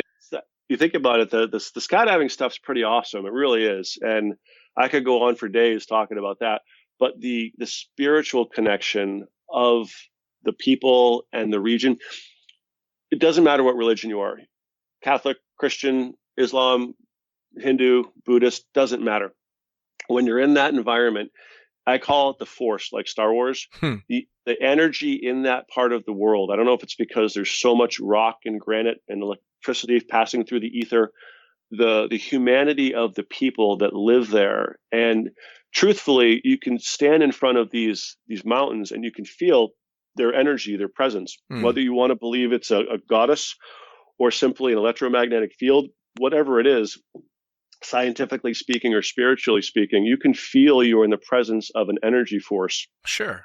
Well, And it forces a humility that most of us don't carry around on a daily basis. yep. And to be able to be in that energy field, in that energy source, live it and live with them, it's, that's more valuable than any of the skydives that I've ever made up there. And that's just on a personal evolution level. I still identify myself as a Roman Catholic, but I also identify myself believing in a number of the Buddhist philosophies. I wear a mala, which is essentially, they would refer to that as a Buddhist rosary. It's the mala beads and mala seeds that they use for the chanting, and they keep track of the meditations and chants they do. Sure. Being able to absorb all of these and all of these different religious philosophies and energies together in one place, it's just an extraordinary personal evolution. And I mean, as we're talking, I'm looking at a picture of myself falling over Mount Everest, because I have it, admittedly, it's on my wall in my office. And it brings me right back to it. I'm talking to you here right now. Right now, my head's in Nepal. My brain is talking to you from the Khumbu Valley, But believe me, I literally can't, and I'm not one for needing time to pass quickly. I'm fine with the pace that it goes. It already goes too damn fast most days, but I want November here so bad. I am chomping at the bit to get there, to just let it all soak in, I guess. And especially for you to be able to do all these different things. And now, just like your passion for tandem, you get to do the same thing in regard to Everest and take this new experience and share it with people, which is incredible. None of us thought we'd still be here 12 years later. And there's a reason we're still here. There's a business model, for lack of a better term, that we don't prescribe to, but it does exist in the world. And that is Western resources going into remote locations. And for example, like tour groups, let's say there's a company out of Los Angeles, call it Tom's Tours LA. And Tom's Tours LA finds the cheapest possible vendors in Nepal. And I charge all this money, and I bring all these people in from Los Angeles, and I hire the cheapest labor, pay the cheapest amounts, and I make a boatload of money, and I go home, and that's my job. Now, there's technically nothing wrong with that business model. People do it all over the world. But from our perspective, and it's a term I came up with, I call it social responsibility in adventure tourism. I will bring people into Nepal every year as long as I'm able to, but I will only do it by using Nepali assets. I will only do it by paying not just a reasonable fee, but paying a top fee to the locals for doing the things that we do.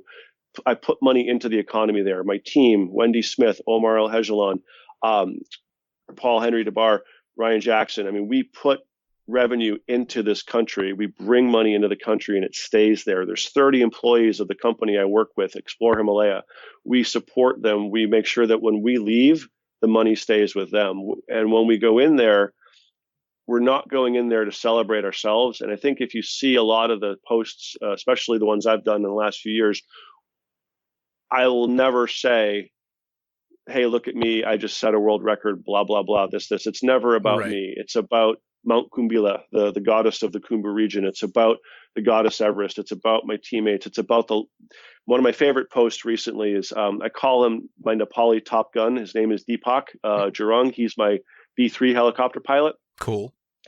He is the most extraordinary pilot. You and I haven't met directly first person yet, so I can say this. He is the most extraordinary pilot I've ever met in person in my life. The way he flies is an art form, and I celebrate him every chance I get. And that's the focus of our mission, is to celebrate the people in Nepal, celebrate the mountains, celebrate the humanity, the culture, the Nepali treasures that exist there, and that those treasures are the people. That's why we keep getting welcomed back. And It's not just that we do it because we want to do it. It's sincere. They see that, and they could have stopped us 10 years ago. Nope, no more parachutes, no more burning fossil fuels for skydiving. But they love and look forward to us returning every year, because everything we do, we do to celebrate the culture and the people of Nepal. Well, and that mentality, especially nowadays, is so important. Again, I became a bit of an Everest nerd just ever since I read that book, and it became, part of my bucket list. But I know that it's a huge, huge problem, more on the mountain climbing side, especially with Everest, that the guides are paid next to nothing. And have no choice but to continue to put themselves in harm's way going up and down these mountains, carrying ridiculous amounts of gear that's unneeded for most of it, just to keep the Westerners with lots of money happy, and they aren't taken care of. So for you guys to go out of your way to make sure that the money is going there and staying there and they're being taken care of, it has got to be very rare over there, is it not? Well, more and more social awareness is occurring, and it's not just us. I think that maybe I'd like to think we might have led by example 10 years ago, because we've been very vocal as a team and as an organization about our intent and about how proud we are of only using Nepali assets whenever we can and wherever we are. And I think over the last few years, we've seen more and more companies doing things like that over there. So maybe we had a ripple effect. I'm not really sure. But the economy itself is really peculiar. A skilled laborer, a carpenter, let's say, a standard daily wage is about $3 a day. $500 a year is the average income for a skilled laborer. Now, they operate off of a separate economy. A bottle of water I buy for $2, they'll buy that same bottle of water for 10 cents. Sure. At the same store, and that's okay. That's how the process works. Yeah. And where some of the disparities occur is, on one hand, you have to be careful to not over-tip people, because you hire a porter for literally $3 a day, which is a standard day rate. And then when you get to the location, you would tip them $2 or $3 as well. Sure. And from that economy, from that that schedule or that income level, that sustains a normal lifestyle up there. But if someone tips them, say, $20, that's essentially tipping somebody, what's that, a week and a half's pay. But happily, I would do it. If I had $20 in my pocket, I would happily do it. It would be worth tipping $50 given the work they do. Sure. But we have to be careful not to unbalance the economy either, because for someone who makes $500 a year, if they get tipped $50, let's say, then potentially the next person that's going to want to offer that job or take on that job, they're going to have problems with each other, and problems almost like Uber and taxi cabs. Sure. You know how we have that problem between the two different capacities of service providers. Sure. So we always explain to people, we encourage tipping, tip proportionally to everything you do. And at the end, what's easy for us is we actually pool hundreds of dollars together at the end of our trips and give them to our team leaders in Nepal, and then allow them to disseminate that through the company and through the team that they work with. That way, we're not accidentally adversely affecting their internal economies. Sure. Well, just the intricacies of that have got to make the whole Everest experience pretty hard to wrap your head around. But then when you toss in aviation and skydiving, the fact that Skydive Everest ever started is pretty incredible. Yes, absolutely. In our first few years, we were jumping out of a Pilatus Porter. In 08, 09, 10, and 11, we had a Pilatus up there, and eventually we lost access to that. And that's when we shifted over to the Eurocopter B3. Wow. It's still just, the logistics of it have got to be insane. It absolutely has to be. I hate to say it, but it's got to be a nightmare, because skydivers are like herding cats anyway. But now it's skydivers in the Himalayas. So I always tell people it's 11 months of hard work off the mountain for one more month of even harder work on the mountain. Because it really is. It's a year-long process of permits, of equipment. I'm moving an entire drop zone from Florida to one of the most remote locations on Earth in terms of equipment and personnel and aircraft and customers or guests and so on. And it is a tremendous amount of stress. I'm not embarrassed to say it, that when I get there, so I've been in charge of the program for probably the last guess, going on 6-7 years now. So I'm personally responsible for the lives and safety of every staff member, every local employee I work with, and every guest that I bring out there. And that's a lot of responsibility, especially when you're living in the mountains together for 2 weeks. You have to tend to every need. And it's not just skydiving injury potentials. It's altitude sickness. It's food sickness. It's injury from trekking, turning and falling and breaking an ankle or something. There's always stresses. Sure. And so, unfortunately, the only downside that I have to kind of deal with, and I say it reluctantly because ultimately it's a privilege to do it. When I go there, I'm a different person. Unfortunately, sometimes I can't be the fun-loving, happy, social butterfly that I might be here in Florida. The guy that's just great to hang out with. I have to be responsible for the organization, the operation, the safety. So I miss out on a lot of the fun. Like, the customers, I send the staff and the guests out to the go sightseeing, and I sit back at the office and make sure the logistics of the gear transfer was correct and that the oxygen cylinders are filled, and that we have all the things we need. So I carry a tremendous amount of stress on my shoulders the whole time I'm up there. Yeah. And I still try to find time to have fun. And I still allow myself moments of calm and enjoy it and be appreciative of it. But I've had this ritual, if you want to call it that. You're going to laugh. There's a song by Daughtry called Home. Okay, yeah, I know it. Okay, so when I go off to Nepal, it's like the furthest place off the map for me. It's one of them. You're so far away from home, and it's daunting to think about being away for a month, away from my girlfriend who I love and away from my friends and family. And I'm heading out into the mountain on this massive project that I'm responsible for. All these people, their happiness, their safety, their success.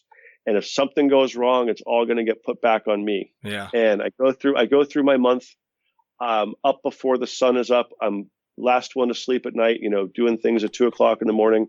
I get on the plane in Kathmandu. It's usually a A320. The door shuts. So the door closing, and it's one of those that you walk up the steps. They don't have jetways. So you walk up the steps, you get on the A320. I sit in my seat. I get a window seat. The door shuts. I put my sunglasses on and I play Home from Daughtry. And I literally just burst into tears. Not like I'm crying because I'm sad. It's just like this whole month's worth of tension that has been built up inside my body. I just got everybody home safely and happy. They're all now back in their own worlds. Like, they're responsible. Once they've left Kathmandu, their safety is now their responsibility again. And I carry this stress with me for 4+ weeks. Every November, every year, and it just it builds up, and it's the tears of joy, just like the stress and relief flushing out of my body. Yeah. And the people that sit next to me must think that I'm just having a meltdown because I have my sunglasses on. It's usually 11:00 at night because I take an evening flight out, and just these tears just start running down my face, and I'm like, I'm going home. I made it through another one. Everybody's happy. Everybody's safe. I'm on my way home to my girlfriend. Right. And I get 11 months to prepare myself to come back and do this again, and I'm not embarrassed by it. That's just that's my coping mechanism for managing such a large ball of stress for such a long period of time. No, and I can completely understand what that's a very natural release for it all, to just let it go. I'm just trying to put myself in the shoes of someone that's sitting next to you, watching this rather large adult bearded man sit down and just burst into sobbing tears. Yeah, it's crazy. It really is.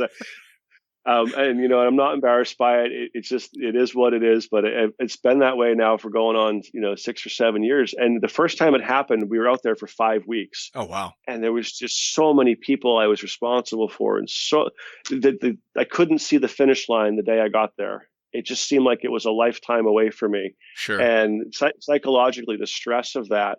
And I don't think I've ever actually opened up about this. Dean, I think you're the first person that I've ever actually shared my emotional weakness side of this, if you want to call it that. Nice. So this is the first time I've ever opened up to anybody about that. But it's cathartic. It's good. It's good to share it because it's not all hero stuff and everything is just bounces off your shoulder. Interestingly enough, you take 15 people, put them in paradise, and they're going to have problems with each other. Take the same 15 people and put them in one of the most remote locations on Earth. Those problems are going to multiply by a factor of 100, Oh, yeah. So it's not just safety, it's personal issues, it's taking care of people's needs, constantly putting out little fires, making sure nobody gets voted off the island, so to speak. It's a constant sunrise to sunset emotional challenge to be able to maintain everyone else's well-being, and at the end of the day, taking 5 minutes to do your own personal inventory of how you're doing. How are you feeling? Because I can't get sick up there. I can't have a meltdown. Anybody else can have a meltdown, but I can't. So I have to allow them. You've never been up there in any other capacity than for Skydive Everest, so you've never just been a tourist? Correct. It's only been Everest Skydive from day one. And admittedly now, I do take some Tom time, as I call it. When we get done, one of my teammates, Paul Henry, he's really been a lifesaver for me in telling me that we really need to start planning extra time to rest and recoup after we're done before we move on to the next project. So I'm now starting to spend a little bit more quality time. It used to be as soon as the program was over, and the last person was out, I was on the following airplane out right after them to get back to work. But now I'm okay with taking a couple of days to just rest and recover and allow myself to just kind of emotionally and spiritually heal before I go on to the next project. Well, and to get to see all the things that you're taking all this time to show other people. I mean, it sounds to me like I'm going to see a vastly different Nepal and Everest than you ever have, because I'm literally going to get there and spend 3 or 4 weeks just not dying. Yes. That's it. Correct. We'll see it differently. Yep. But we've been up there so long now that I've been able to piece together. I realized that over 13 years now, I've been able to piece together a vacation out of that 13 years. One trip into Pokhara where we were weathered out and I had a few days where I could just sit by a lake and get on a paddle boat, or one trip we finished early, so we took a whitewater rafting trip halfway, 4 hours from Kathmandu. So I've had all the great experiences that the tourists have. I just have them in very small compartmentalized pieces. Sure. I haven't had a 2-week vacation there. I've had 2 weeks over 10 years that I've been able to piece together. You have moments. A vacation. Yeah.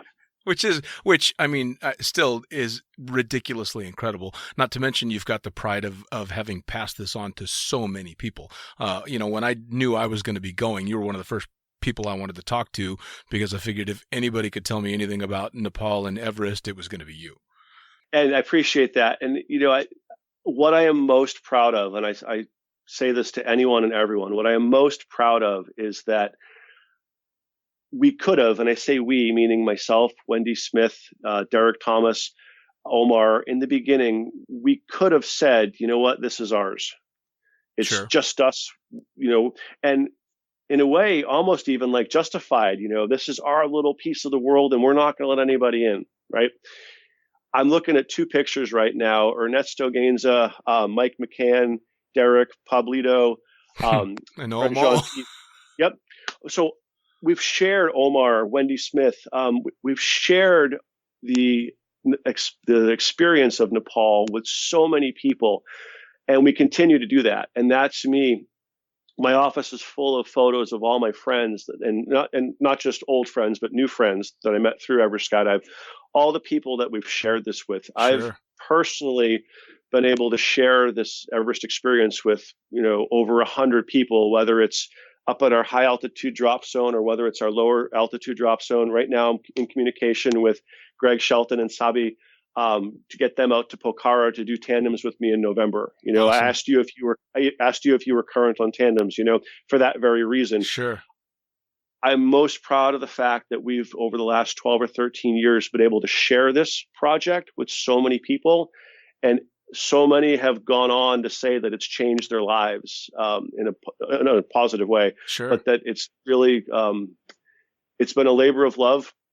I drive an 8-year-old car. I don't make any money off of this. It's not like we're making a ton of money, even though it's so expensive. I reinvest all of our profits, if you will, back into making it accessible to more and more people. Sure. And I think that's what I'm most proud of, is that we didn't keep it all for ourselves. We didn't say, you know what, we fell into this, we were lucky, let's protect it and keep it our own. Nope, we've got hundreds of people that have been up there, have shared the experience, that have lived what we live, and it pays itself forward. You meet more extraordinary people that way. And some of the cool projects that we're doing now are because we've met cool people that we brought up to Everest and shared our experience with. Absolutely. Well, and it's kind of funny. Skydiving obviously is still a very young sport. I've been in it 25 years and I've seen dramatic changes throughout that time. But it's almost it's very, very normalized.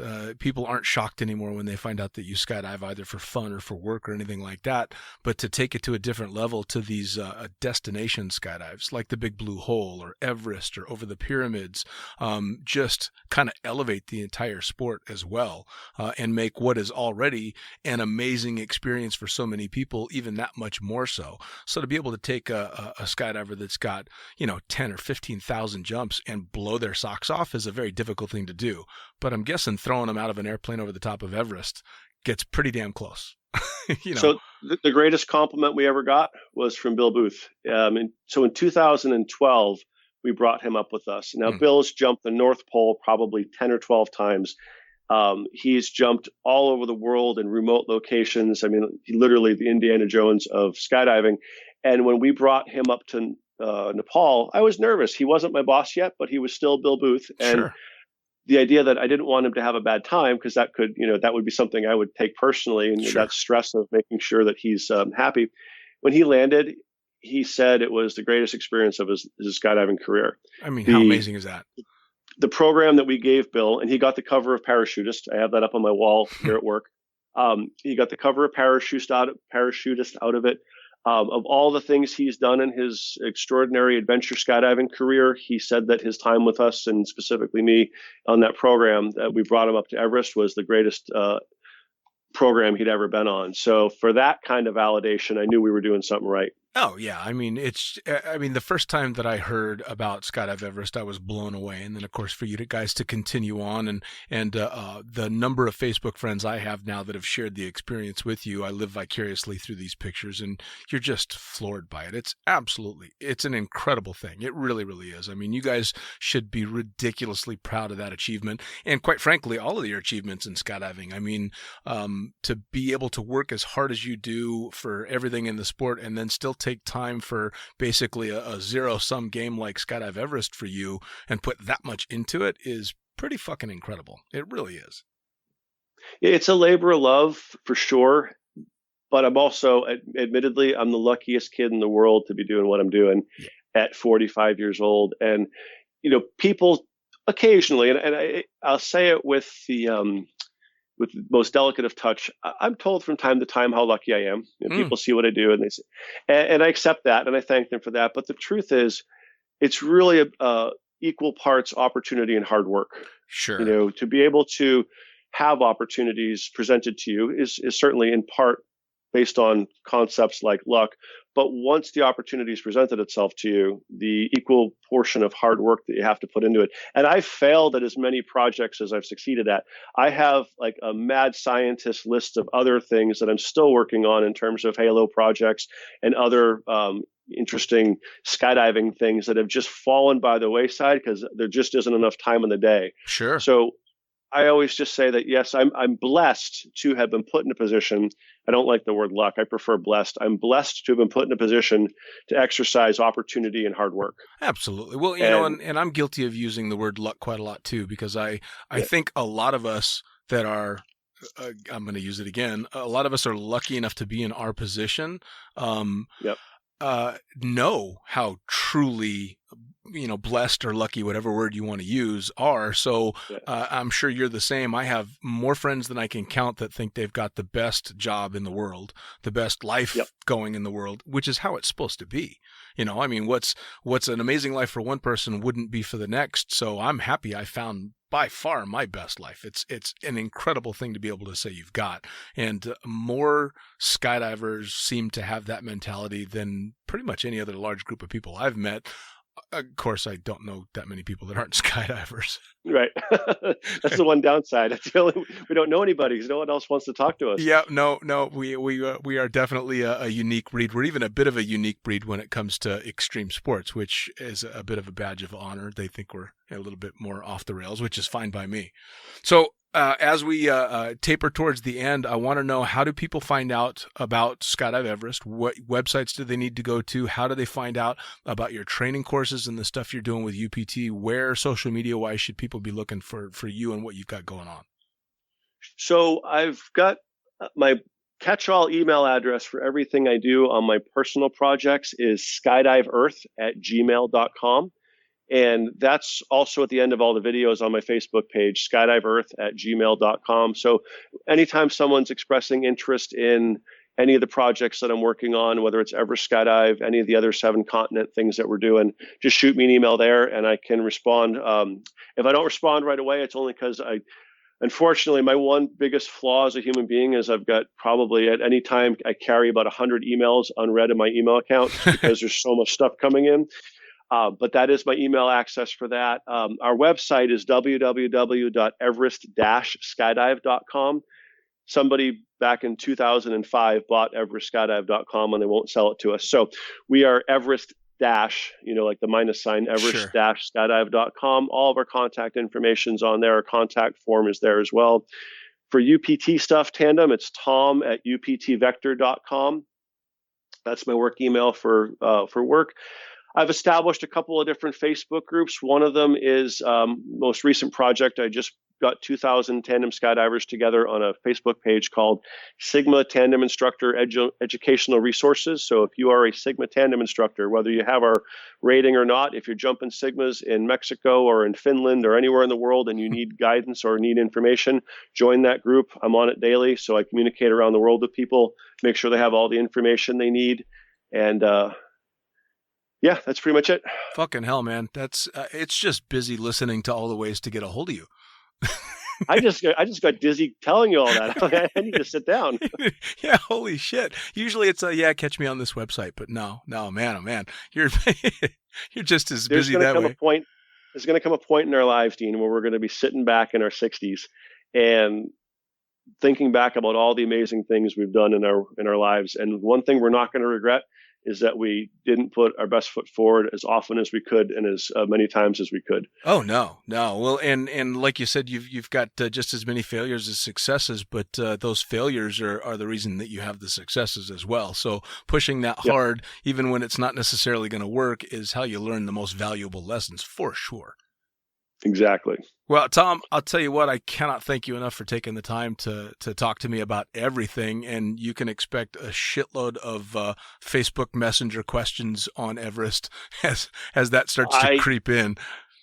I almost feel like I should apologize. I know it's a podcast, but I've talked your ear off for like 2 hours now. So I'm passionate. That was the plan, man. That was absolutely the plan. Believe me, I would have made the entire thing just me asking, all right, what do I need to do with this? And where do I go for that? And what kind of, but they don't want to hear me ask what kind of socks or long underwear I need. So I actually have 2 YouTube videos up on my YouTube channel. Of course you do. Tom Noonan.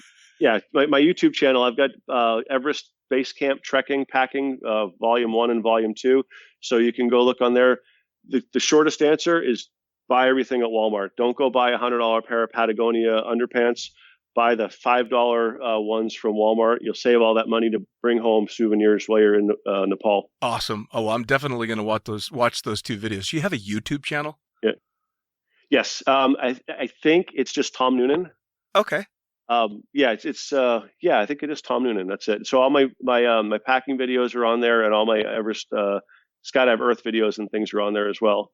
Oh, awesome. Well, I'm definitely going to have to go check it out if for nothing else, just the trekking stuff. But dude. Yeah. And if you want to link any of those to your podcast when you publish it, you're welcome to do that as well. I'm obviously passionate about what I do. Anytime somebody asks me to tell them something about it, I go, how committed are you to the answer? Get comfortable.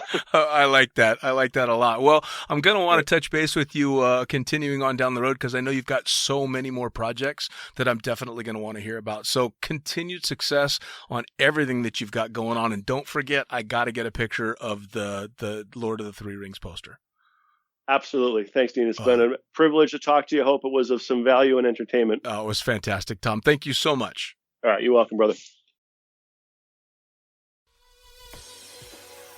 Well, there you have it. Another episode of the Lunatic Fringe podcast brought to you as always by, well, wait, not as always, actually. Brought to you now by Gyro.